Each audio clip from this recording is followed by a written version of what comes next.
पहले तो ये है कि गरीब मजदूरों को अनुमंडल जाना, घूस देना, लोगों को, गांव के लोगों को संपर्क कराने तक के पैसे नहीं देने।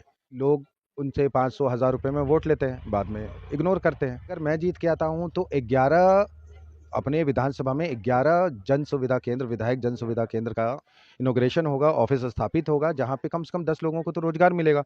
वहीं पे 24x7 एम्बुलेंस रहेगा कि किसी को मेडिकल की दिक्कत कम से कम ना आए। और कोई भी गरीब मजदूर, बड़े से बड़े लोग भी जो आना चाहते हैं, वो अपने अनुमंडल का काम, कोई भी सरकारी काम हमारे ऑफिस के थ्रू आराम से करवा सकते हैं। उनको कहीं आने जाने की परेशानी नहीं होगी, ये हमारा वादा है। नमस्कार, मेरा नाम है निशांत और आप देख रहे हैं आरएन बिहार।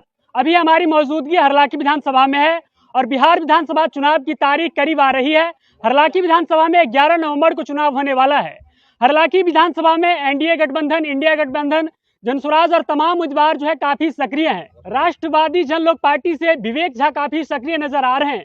अभी हमारे साथ विवेक झा है। सबसे पहले तो आपका बहुत बहुत स्वागत है। बहुत बहुत धन्यवाद आरएन न्यूज़ का। आपका न्यूज़ मैं देखते रहता हूँ, आप भी बहुत मेहनत कर रहे हैं, आपको भी बहुत बहुत शुभकामनाएं।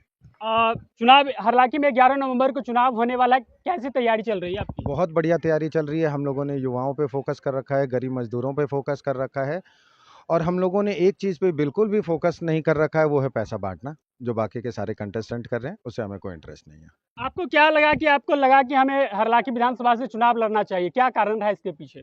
हरलाखी विधानसभा क्षेत्र मेरा गृह विधानसभा क्षेत्र है, मैं इसी विधानसभा से बिलोंग करता हूँ। और अगर मैं यहाँ से बिलोंग करके, इतना पढ़ाई लिखाई करके, इतने सारे स्टेट्स में काम करके अगर इसकी तरक्की नहीं कर पाया तो फिर कोई फ़ायदा नहीं है। मैंने भी हर चीज़ को त्याग कर अब गाँव का रुख किया है, तो अब कार्रवाई तो अच्छी होगी। आपकी प्रमुख प्राथमिकताएं क्या क्या रहेंगी हरलाखी विधानसभा के देखिए, लिए? सबसे पहले तो ये है कि गरीब मजदूरों को अनुमंडल जाना, घूस देना, लोगों को, गांव के लोगों को संपर्क कराने तक के पैसे नहीं देने। समस्या यही आती है क्योंकि लोग उनसे 500 हज़ार रुपए में वोट लेते हैं, बाद में इग्नोर करते हैं। वो नहीं होगा। इस बार अगर मैं जीत के आता हूँ तो 11 अपने विधानसभा में 11 जन सुविधा केंद्र, विधायक जन सुविधा केंद्र का इनॉग्रेशन होगा, ऑफिस स्थापित होगा, जहाँ पे कम से कम 10 लोगों को तो रोजगार मिलेगा।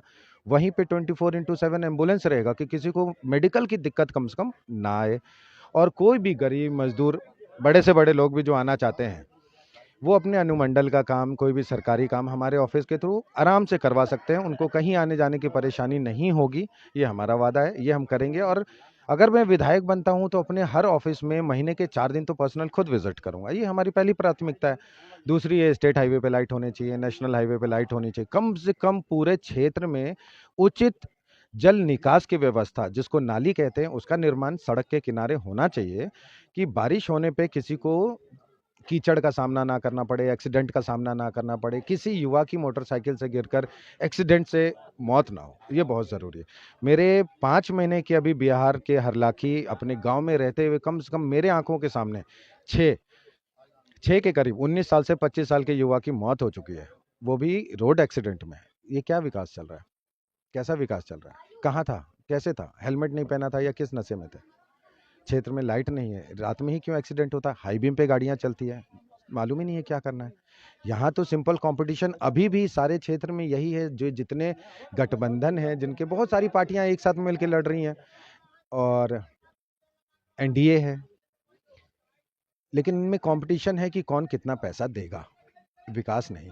वर्तमान विधायक जो यहाँ से जेडीयू के सुधांशु शेखर हैं और पिछले 2 टर्म से वो यहाँ के विधायक हैं, उनके कार्यकाल को आप किस रूप में देखते हैं और उनके कार्यकाल को किस रूप में देख रहे हैं? मेरे को तो मालूम भी नहीं था, क्षेत्र में जाने से मालूम चला कि पहली बार तो वो परिस्थिति के विधायक हैं, दूसरी बार वो अनुपस्थिति के विधायक हैं। पहले उनकी परिस्थिति नहीं थी, अब अनुपस्थिति नहीं है। विकास तो उनके पास कुछ है नहीं, योजना उन्होंने अलग चला रखी है कि कैसे खरीदना है।